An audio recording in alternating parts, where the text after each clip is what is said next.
Эта жизнь продолжается, и ее годы проходят. Между этим всем скоро мы можем сказать «добро пожаловать, Рамадан».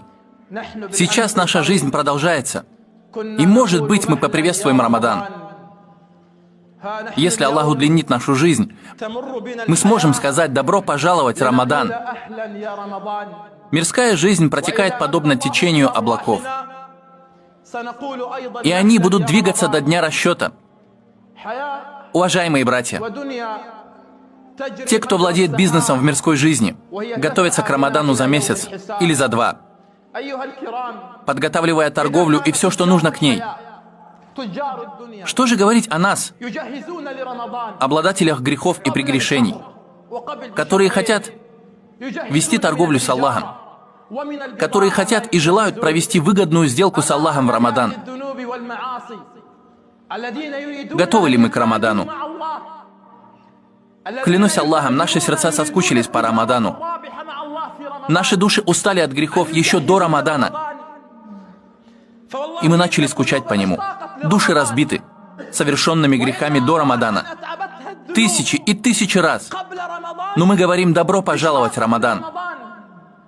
В нас еще есть решимость, несмотря на то, что нас окружают смуты. А грехи и прегрешения уводят нас в разные стороны. Так что мы говорим, нас не спасет ничего, кроме Рамадана. Сколько раз мы просили, чтобы Аллах довел до нас Рамадан. Поистине, Рамадан – это отдых для уставших. Клянусь Аллахом, как же мы устали до наступления Рамадана. Нас утомила жизнь, горести и печали. Приди же, о Рамадан.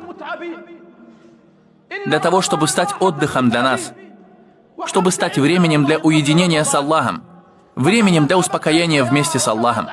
Я скажу вам, о уважаемые братья, клянусь Аллахом, если бы мы знали, что Рамадан – это шанс улучшить отношения с Аллахом, то мы бы скучали по Рамадану.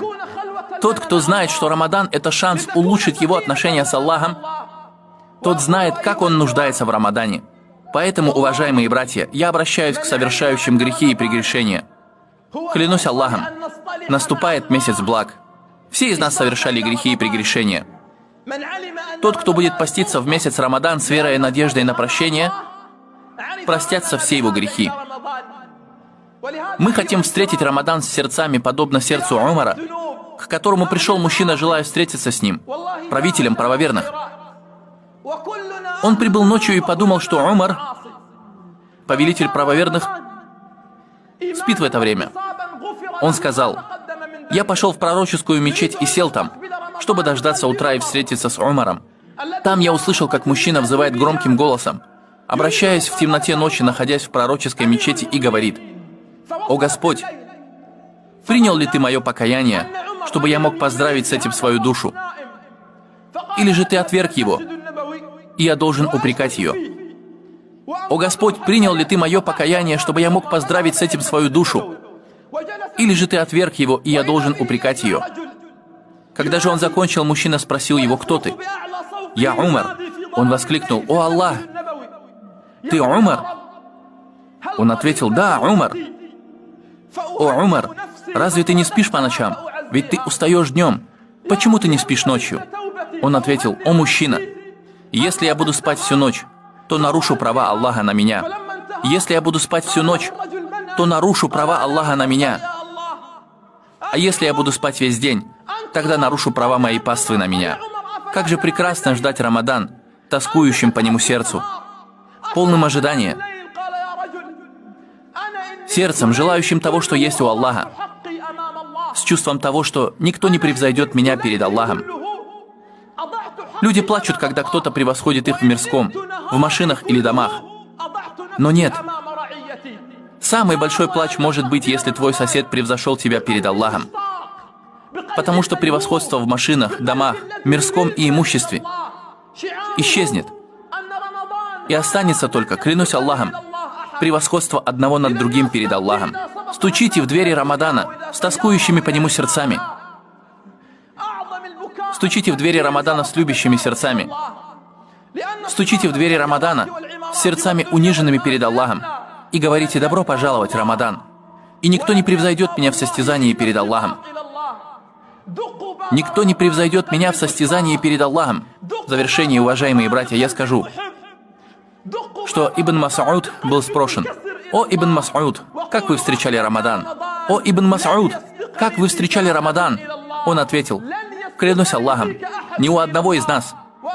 Послушайте, любимые братья, никто из нас не встречал Рамадан, имея в сердце неприязнь к мусульманину. Никто из нас не встречал Рамадан, имея в сердце неприязнь к мусульманину. Что было бы, если бы Ибн Мас'уд увидел мужчин, отводящих своих отцов в дома престарелых? Что было бы, если бы Ибн Мас'уд увидел мужчин, которые не разговаривают со своими родными сестрами, тетями, отцами, или попирают права своих матерей? Что бы сказал Ибн Мас'уд о тех мужчинах, которые ждут Рамадана и при этом едят из доли наследства своих сестер? Что было бы, если бы Ибн Мас'уд узнал о мужчинах, которые до дверей Рамадана стучат в двери получения ростовсических займов, чтобы этим объявить свою войну Аллаху и его посланнику? Что было бы, если бы Ибн Мас'уд узнал, что среди ожидающих Рамадан есть люди, пожирающие из имущества сироты и прав детей? Что было бы, если бы Ибн Мас'уд увидел наш образ жизни и то, как мы встречаем Рамадан? Это беда, клянусь Аллахом. Беда в том, что Рамадан приходит со своим светом, а мы встречаем его с темными сердцами. Это беда. В то время как сподвижники стремились к Рамадану и просили Аллаха довести его до них за 6 месяцев до его наступления, и плакали от расставания с ним еще в течение 6 месяцев после него.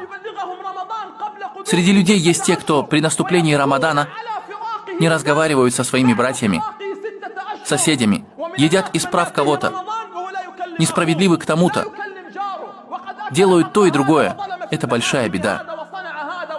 Даже если мы поклоняемся Аллаху днем и ночью, постимся полностью весь Рамадан, совершаем хадж к запретному дому Аллаха, и при этом на наших шеях висят нарушенные права других людей, знайте, что Аллах свят Он и велик не возвысит все эти деяния до 7-го неба. Просим Аллаха свят Он и велик довести до нас Рамадан. Аминь.